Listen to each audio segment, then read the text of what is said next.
और जैसे ही वो उसके हाथ मिलाता है वैसे ही वो उसका दोस्त पत्थर का बन जाता है और वो पूछता है कि क्या हुआ। उसका दोस्त पत्थर का बन जाता है। जी हाँ, तो hey guys, welcome back to the channel. Hey रशाविंस, कैसे हो आप लोग? आज आप लोगों के लिए लेके आया हूँ एक ऐसी मिस्टीरियस कहानी जिसे सुन के आपको सच में कुछ अलग सा लगेगा। जी हाँ, हे गाइस, आज की कहानी का मकसद है कि एक ऐसी जगह जहाँ पे एक बंदे को गांव में मिलता है एक बहुत पुरानी जड़ी हुई मणि। जी हाँ, एक ऐसा गांव जहाँ पे लोगों को एक ऐसा राज के बारे में पता था जिस राज को जान के आप लोग हैरान हो जाओगे। तो ये गाइस, चलिए शुरू करते हैं आज की कहानी जो हमें हमारे एक सब्सक्राइबर ने भेजी है। तो चलिए स्टार्ट करते हैं। तो जी गाइस, ये कहानी है सन 1819 की, जब एक गांव समीपुर के गांव पास में एक छोटी सी गांव थी जहां पे लोग रहते थे और उन लोगों के बीच एक कहानी प्रचलित थी एक मणि की। एक ऐसी मणि जिसको छूते ही हर एक चीज़ पत्थर की बन जाती है। जी हाँ, ना तो कोई सोना ना तो कोई चांदी। जी हाँ, वो एक ऐसी मणि थी जिसे छूते ही लोग और आदमी या कोई भी चीज़ पत्थर की बन जाती थी। ये कहानी इतनी प्रचलन में थी कि हर एक राजा जो उससे पहले हुआ था 1819 से, उसने कुछ जगहों पे तो पाबंदी लगा दी थी कि उसके अंदर कोई नहीं जा सकता। ये कहानी जब स्टार्ट होती है तो एक गांव में एक लड़का रहता है जिसका नाम था किशन। वो बंदा, उसको पत्थर के बारे में पता था लेकिन उसको कोई इंटरेस्ट नहीं था उसके बारे में जानने का। उसने हर एक बंदे से ये पूछा कि ऐसा क्या है उस पत्थर में कि वो हर एक चीज़ को पत्थर की बना देती है। तो वहीं एक गांव के बुज़ुर्ग ने उन्हें बताया कि उस मणि पे श्राप मिला था कि जो बंदा इस मणि को छुएगा वो हर एक बंदे को हर एक आदमी को अगर छू ले तो वो आदमी पत्थर का बन जाता है। तो ये बात जब उसे समझ में आई तो उन्होंने जितने भी लोग थे उसके दोस्त, उसको भी ये बात जाके बताई। अब दोस्तों को जब ये बात पता चली तो वो लोग उस पर बहुत हंसने लगे। बोला, तुम्हारे घर में तुम्हारे दादा परदादा तुम्हें यही चीज़ सुना के गए हैं कि तुम कुछ भी झूठ फूट बोल दो, कुछ भी ऐसा नहीं होता। ये कहानी है एक झूठी कहानी, एक किसी किताब में लिखी होगी, वही तुम्हें चेप दिया होगा। मगर ये बात उसे सुन के बुरा लगा क्योंकि उसका अपमान हो रहा था वहाँ पे। तो उसने मन ही मन ये बात पक्की कर ली कि अब वो उस पत्थर का राज खोज के ही रखेगा। तो होता क्या है कि वो करीबन 1 महीने तक उस पत्थर की नक्शे को ढूंढता है। 1 महीने की पूरे अंतराल कोशिश में अंत में उसे एक नक्शा मिलता है जो गांव के एक पुराने से हस्ताक्षरों वाले घरों में, जिसमें हस्ताक्षर रहते हैं, वहीं पे उसके नक्शा मिलता है।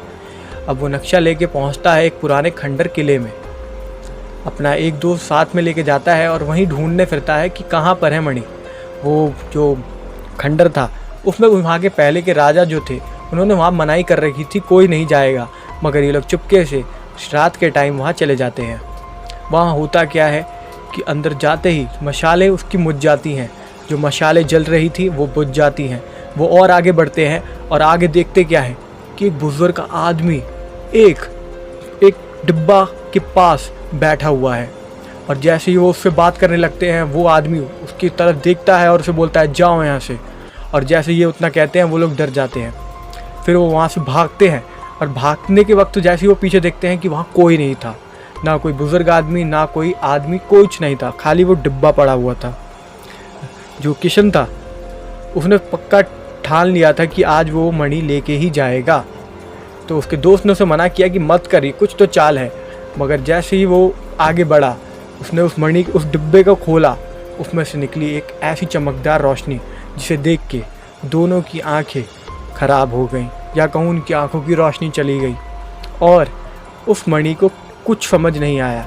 रवि ने जैसे तैसे करके उस मणि को छूने की कोशिश की और वहाँ से छूने से पहले ही वो लोग भाग गए। छुआ जैसे ही वैसे ही वहाँ अजीब सी आंधी आई और वो लोग गायब हो गए। और सुबह जब वो उठते हैं तो देखते हैं कि वो लोग अपने घर पे बैठे हुए हैं, दोनों अपने अपने घर में हैं। और अगले दिन दोनों ही पूछते हैं कि क्या हुआ उस रात को, और आंखों की रोशनी तो वापस आ गई उन दोनों की। तो क्या हुआ कुछ पता नहीं। और बातों बातों में किशन अपने मित्र से हाथ मिलाता है और जैसे ही वो उसके हाथ मिलाता है वैसे ही वो उसका दोस्त पत्थर का बन जाता है और वो पूछता है कि क्या हुआ। उसका दोस्त पत्थर का बन जाता है। जी हाँ, क्योंकि उसने उस मणि को छू लिया था और इसके प्रभाववश वो भी पत्थर का बन गया। जैसे ही वो पत्थर का बना, उसने और चीज़ों को छुआ और देखा वो सब पत्थर का बन गए। अब वो लोग पछता रहे हैं। अब किशन पछता रहा है कि मैंने क्या किया उस मणि को छू के।